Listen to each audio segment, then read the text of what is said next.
My name is Amelia, and this story began when I was 16. I grew up in a quaint town called Crestwood Hills, a peaceful place nestled near a major city, known for its rolling green landscapes, charming little shops, and the one large high school that served the entire community. That year, as I entered my sophomore year, we were introduced to our new literature teacher, Mr. Harrison.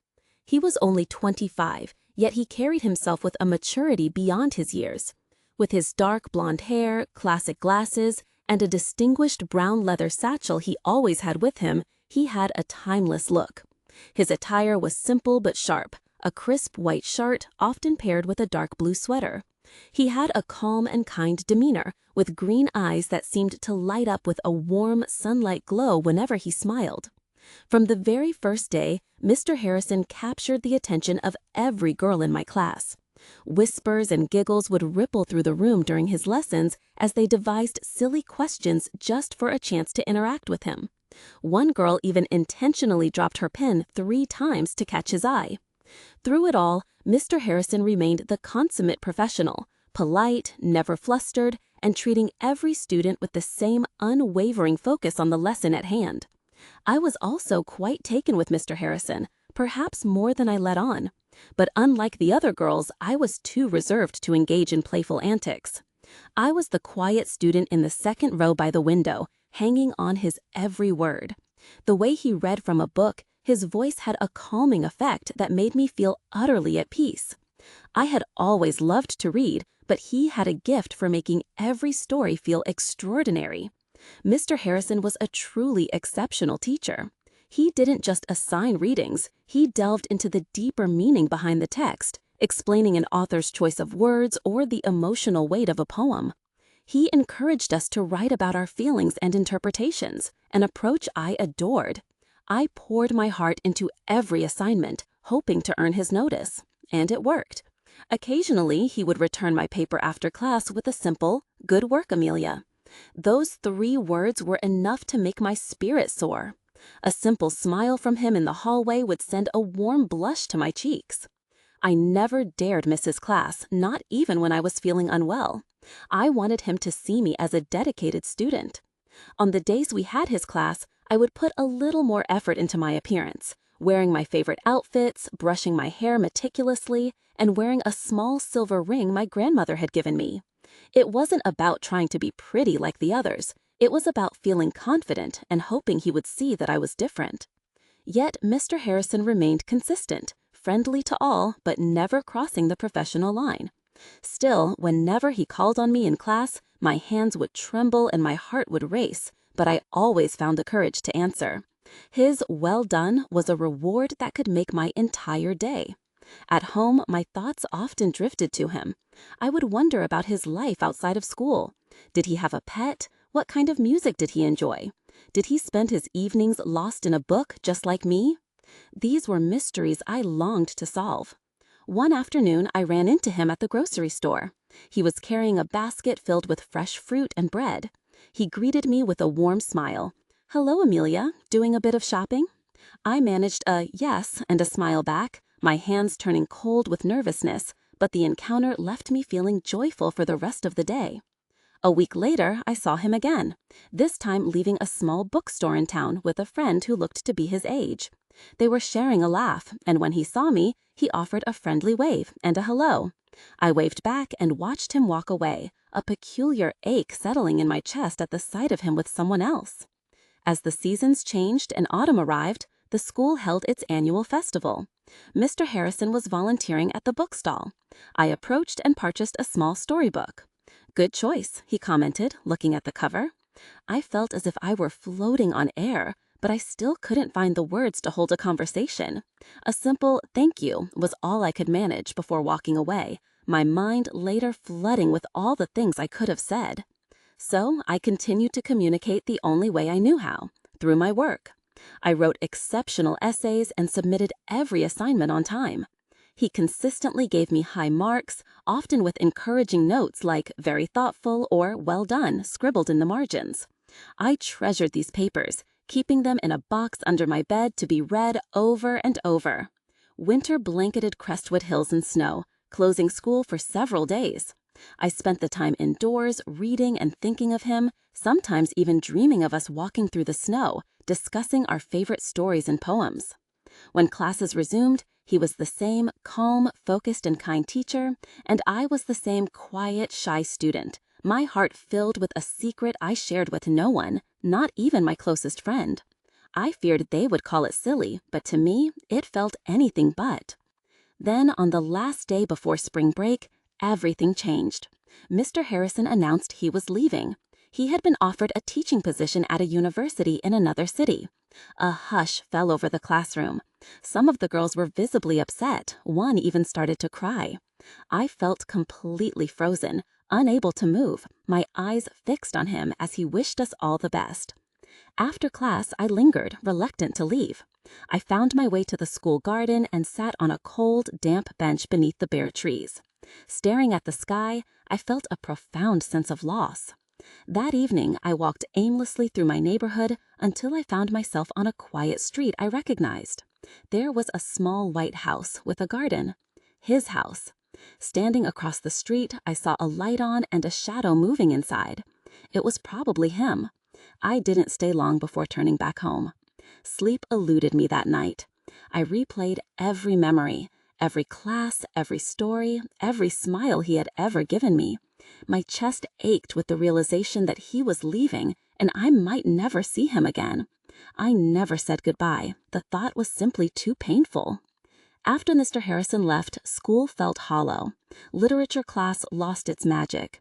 The new teacher was adequate, but the passion was gone. I missed his voice, his smile, and his unique way of bringing stories to life. For weeks, I found myself walking past his old house, but the lights were always out. A new family moved in, and seeing them there felt like watching my memories fade away. Time marched on. Summer arrived, and I began preparing for my university entrance exams, my heart set on studying English literature. I poured myself into reading, writing, and grammar with my parents' full support. To boost my chances, I enrolled in a private English class in town for aspiring university students. The class was small, with only 8 of us meeting twice a week in a quiet building near the train station. On the first day, I settled into my seat, opened my notebook, and waited. The door opened, and the teacher walked in. My heart leaped into my throat. It was Mr. Harrison. He looked just as surprised to see me. A moment passed, and then he smiled. "Welcome, everyone. I'm Mr. Harrison, and I'll be your instructor for the next 6 months." I was in disbelief. He was really there. He looked slightly different. His hair was shorter, and he wore a dark jacket, but his kind green eyes were unchanged. That familiar feeling of cold hands returned. After class, he approached me. "Amelia," he said, "it's good to see you again. You've grown." I smiled. "I didn't expect to see you here." He explained, "I moved back last month. I missed teaching high school students, so I decided to return." Our conversation was brief, but it filled me with a warmth I hadn't felt in a long time. The following weeks were a whirlwind. I threw myself into his class, answering questions, excelling in assignments, and often staying after to discuss challenging topics. We would talk for a few minutes after each lesson. He asked about my future plans, and when I told him about my dream of studying literature, he said it was an excellent choice. One evening, a sudden downpour started as class ended. I was without an umbrella, stranded by the door. "Do you want me to walk you home?" Mr. Harrison asked, holding a large black umbrella. Surprised, I asked, "Are you sure?" "Of course," he replied. We walked in comfortable silence, the sound of the rain our only company.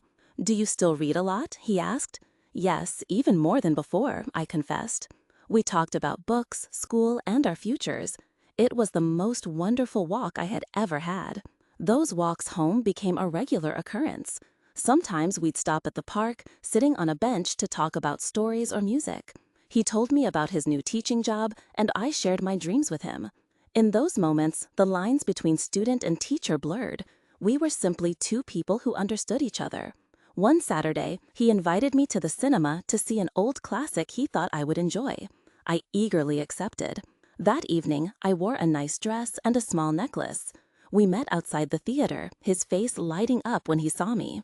After the movie, we went to a small cafe, its golden lights a warm beacon against the rainy night. It was there that he kissed me for the first time. A soft, gentle kiss that felt like a dream. Our relationship blossomed in secret. I didn't tell anyone, wanting to protect what we had from judgment. I didn't want to lose him again. Sometimes I questioned the reality of it all. Me, a student, and him, my older teacher. But when we were together, it felt right.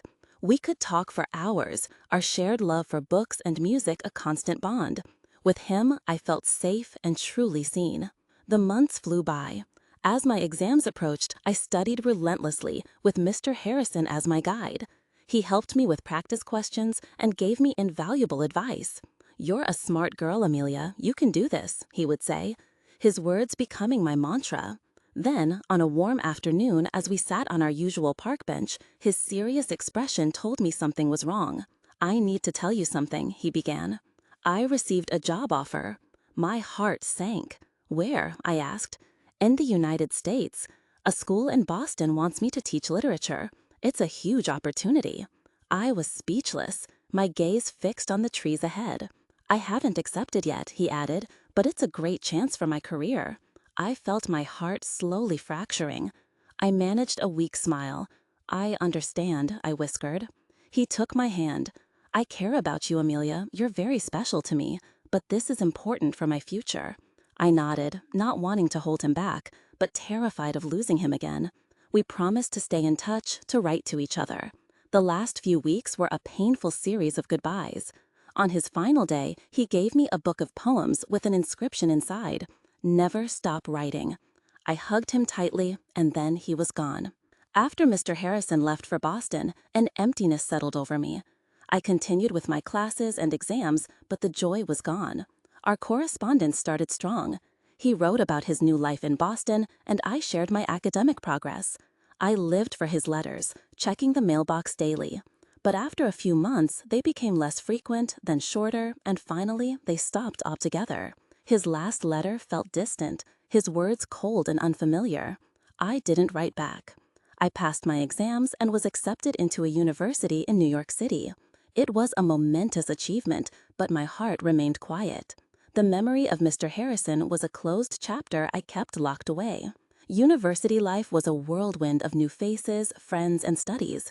Slowly, the pain subsided, and he became a distant memory. The book of poems remained on my shelf, a silent testament to a time gone by.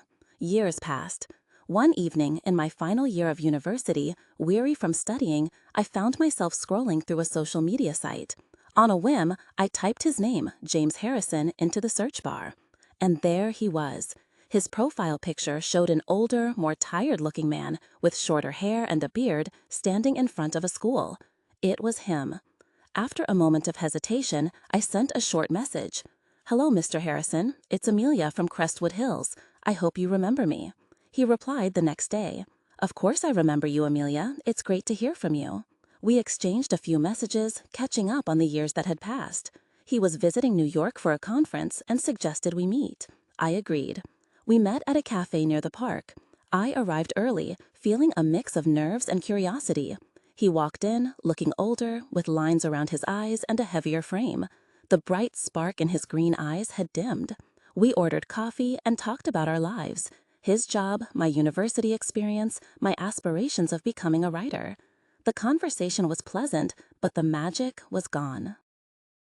The man I had loved as a 16-year-old girl no longer existed, or perhaps the girl who had loved him had changed. After 2 hours, we said our goodbyes. A few days later, he sent a message hoping we could stay friends. I replied, "Thank you, Mr. Harrison. I wish you all the best." Our communication faded after that.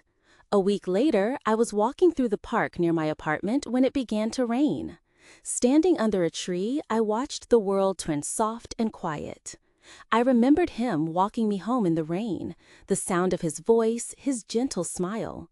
A real smile touched my own lips. Life, I mused, is like the rain.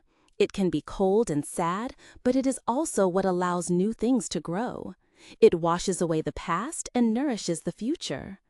I still think of Mr. Harrison from time to time, but the memories no longer bring pain. They bring a sense of peace. He was a significant chapter in my story, but he was not the end. Now I am writing new pages. I have a job I love, teaching children to read and write, helping them discover the beauty in words, just as he once did for me. And I hope that one day I might become someone's favorite teacher, just as he was mine. Because life moves on, people change, and feelings fade, but memories remain. They shape us, they teach us, and sometimes the most beautiful stories are the ones that live in our hearts, even if they don't last forever.